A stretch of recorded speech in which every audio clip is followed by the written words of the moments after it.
ఇదే కాదు, ఆనాడు గ్రామ గ్రామాన తండాలలో గూడాలలో మారుమూల పల్లెల్లో ఇందిరమ్మ ఇల్లు ప్రతి పేదవాడికి ఇచ్చి 25 లక్షల ఇల్లు డాక్టర్ వైఎస్ రాజశేఖర రెడ్డి ఆ రోజు ఇల్లు కట్టించిండు. 10 సంవత్సరాలు కేసీఆర్ డబుల్ బెడ్రూమ్ ఇల్లు కట్టిస్తాడు. ఏం చెప్పిండు ఆయన? ఈ డబ్బా ఇల్లు వద్దు, డబుల్ బెడ్రూమ్ ఇల్లు ముద్దన్నాడు. సరే, ఈ సొక్కనైనా ఆయన మనం చేస్తాడేమో అని మనం అనుకున్నాం. ఏం చేసిండే?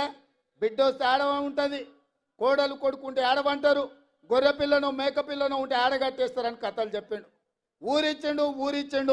ఊరవతలో 2 డబుల్ బెడ్రూమ్ ఇల్లు కూడా కట్టియాలి. మీకు ఎవరికైనా డబుల్ బెడ్రూమ్ ఇల్లు వచ్చినాయా?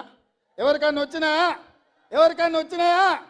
మాటిచ్చి మోసం చేసి డబుల్ బెడ్రూమ్ ఇల్లు ఇవ్వనందుకు కేసీఆర్ను గోతి తీసి బొందబెట్టిన సంగతి ఇవాళ కేసీఆర్కు అర్థమైతలేదా అని నేను అడుగుతున్నా. ఇవాళ నేను రాగానే 4,50,000 ఇల్లు ప్రతి నియోజకవర్గ